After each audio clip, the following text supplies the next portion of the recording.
এক গভীর জঙ্গলে বাস করত একটি বিশাল হাতি, নাম তার গণেশ। গণেশ ছিল খুব শান্ত, নম্র আর দয়ালু স্বভাবের।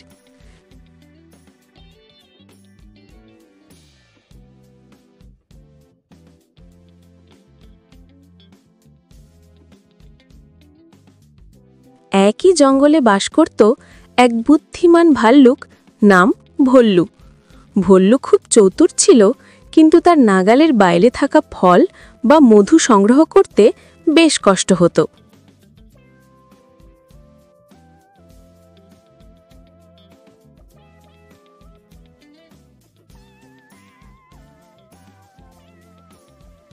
একদিন ভল্লু একটা বড় আম গাছের নিচে এলো।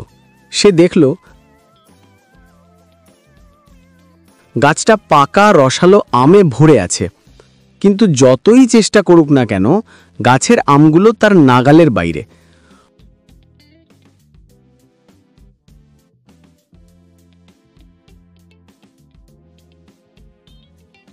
অনেক চেষ্টা করেও যখন পারল না, তখন মন খারাপ করে গাছের নিচে বসে পড়ল।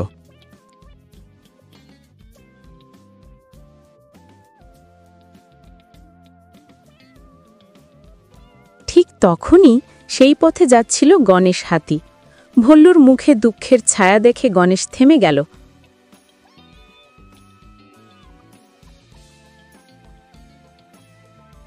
দেই ভল্লু, কি হয়েছে? এত মন খারাপ কেন? ওই গাছে কত সুন্দর আম ঝুলছে দেখছো তো, কিন্তু আমি কিছুতেই তুলতে পারছি না। গণেশ হেসে বলল, এই তো সামান্য ব্যাপার। তারপর সে নিজের লম্বা সুর বাড়িয়ে একে একে সব আম পেড়ে ভল্লুর হাতে দিল। ভল্লু খুশিতে উচ্ছ্বাসে ভরে উঠল। সে গণেশকে ধন্যবাদ জানিয়ে বলল, তুমি সত্যিই আমার বড় বন্ধু গণেশ। তোমার মতো বন্ধু থাকলে আর কষ্ট কি।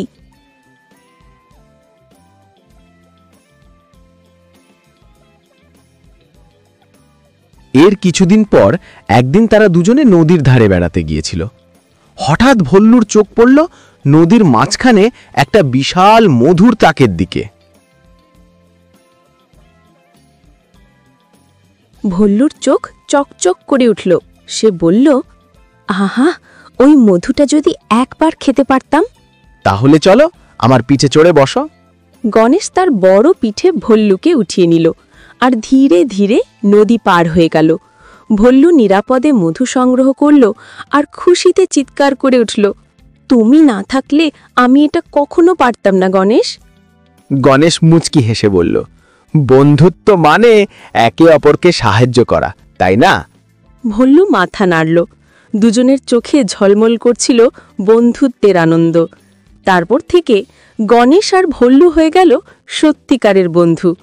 তারা একে অপরকে সব সময় সাহায্য করত আর জঙ্গল জুড়ে তাদের বন্ধুত্বের গল্প ছড়িয়ে পড়ল।